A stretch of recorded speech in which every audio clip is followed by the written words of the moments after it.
History of Hudge and Gudge, Part 1, Chapter 9 of What is Wrong with the World by G.K. Chesterton. There is, let us say, a certain filthy rookery in Hoxton, dripping with disease and honeycombed with crime and promiscuity. There are, let us say, two noble and courageous young men of pure intentions and, if you prefer it, noble birth. Let us call them Hudge and Gudge. Hudge, let us say, is of a bustling sort. He points out that the people must at all costs be got out of this den. He subscribes and collects money, but he finds, despite the large financial interests of the Hudges, that the thing will have to be done on the cheap if it is to be done on the spot. He, therefore, runs up a row of tall bare tenements like beehives, and soon has all the poor people bundled into their little brick cells, which are certainly better than their old quarters, in so far as they are weatherproof, well ventilated, and supplied with clean water. But Gudge has a more delicate nature. He feels the nameless something lacking in the little brick houses. He raises numberless objections.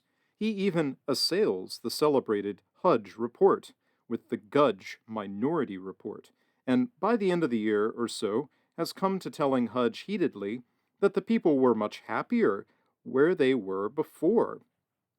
As the people preserve in both places precisely the same air of dazed amiability, it is very difficult to find out which is right. But at least one might safely say that no people ever liked stench or starvation as such, but only some peculiar pleasures entangled with them. Not so feels the sensitive Gudge. Long before the final quarrel, Hudge versus Gudge and another, Gudge has succeeded in persuading himself that slums and stinks are really very nice things, that the habit of sleeping 14 in a room is what made our England great, and that the smell of open drains is absolutely essential to the rearing of a Viking breed. But meanwhile, has there been no degeneration in Hudge?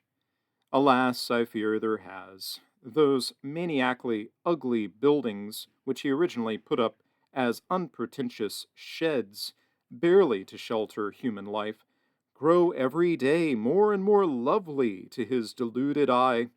Things he never would have dreamed of defending except as crude necessities, things like common kitchens or infamous asbestos stoves, begin to shine quite sacredly before him, merely because they reflect the wrath of Gudge. He maintains, with the aid of eager little books by socialists, that man is really happier in a hive than in a house. The practical difficulty of keeping total strangers out of your bedroom he describes as brotherhood, and the necessity for climbing 23 flights of cold stone stairs, I dare say, he calls effort. The net result of their philanthropic adventure is this, that one has come to defending indefensible slums and still more indefensible slum landlords, while the other has come to treating as divine the sheds and pipes which he only meant as desperate. Gudge is now a corrupt and apoplectic old Tory in the Carlton Club. If you mention poverty to him, he roars at you in a thick, hoarse voice, something that is conjectured to be, "Do 'em good."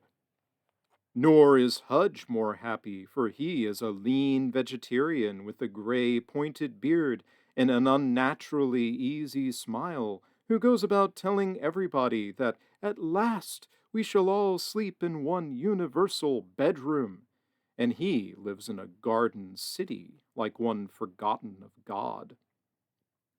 Such is the lamentable history of Hudge and Gudge, which I merely introduce as a type of an endless and exasperating misunderstanding which is always occurring in modern England.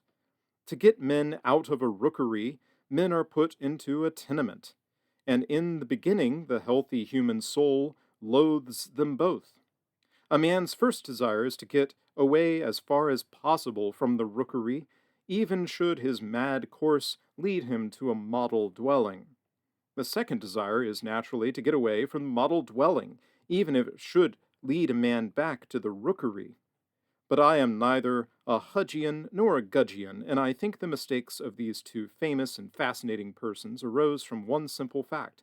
They arose from the fact that neither Hudge nor Gudge had ever thought for an instant what sort of house a man might probably like for himself. In short, they did not begin with the ideal, and therefore were not practical politicians. We may now return to the purpose of our awkward parenthesis about the praise of the future and the failures of the past.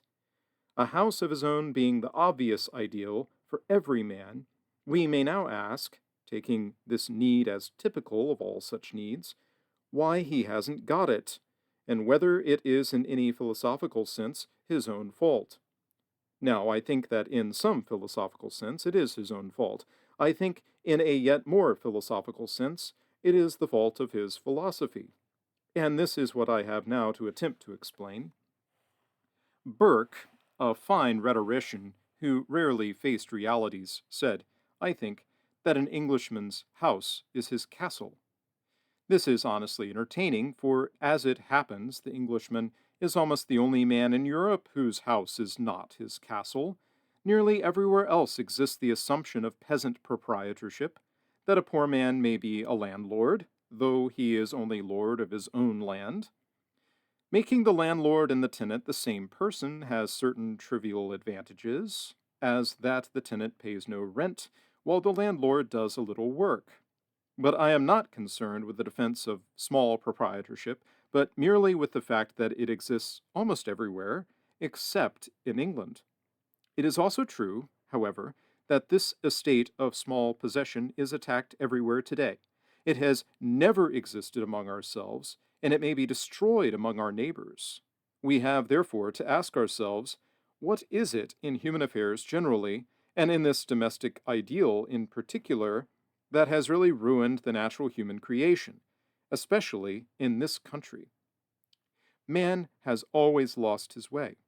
He has been a tramp ever since Eden, but he always knew, or thought he knew, what he was looking for. Every man has a house somewhere in the elaborate cosmos. His house waits for him waist deep in slow Norfolk rivers, or sunning itself upon Sussex downs. Man has always been looking for that home which is the subject matter of this book. But in the bleak and blinding hail of skepticism to which he has been now so long subjected, he has begun for the first time to be chilled, not merely in his hopes, but in his desires. For the first time in history, he really begins to doubt the object of his wanderings on the earth. He has always lost his way, but now he has lost his address. Under the pressure of certain upper-class philosophies, or in other words, under the pressure of Hudge and Gudge, the average man has really become bewildered about the goal of his efforts, and his efforts therefore grow feebler and feebler. His simple notion of having a home of his own is derided as bourgeois, as sentimental, or as despicably Christian. Under various verbal forms, he is recommended to go on to the streets, which is called individualism, or to the workhouse, which is called collectivism. We shall consider this process somewhat more carefully in a moment. But it may be said here that Hudge and Gudge, or the governing class generally, will never fail, for lack of some modern phrase, to cover their ancient predominance. The great lords will refuse the English peasant his 3 acres and a cow on advanced grounds, if they cannot refuse it longer on reactionary grounds. They will deny him the 3 acres on grounds of state ownership. They will forbid him the cow on grounds of humanitarianism. And this brings us to the ultimate analysis of this singular influence that has prevented doctrinal demands by the English people. There are, I believe, some who still deny that England is governed by an oligarchy. It is quite enough for me to know that a man might have gone to sleep some 30 years ago over the day's newspaper, and woke up last week over the later newspaper, and fancied he was reading about the same people. In one paper, He would have found a Lord Robert Cecil, a Mr. Gladstone, a Mr. Littleton, a Churchill, a Chamberlain, a Trevelyan, an Acland.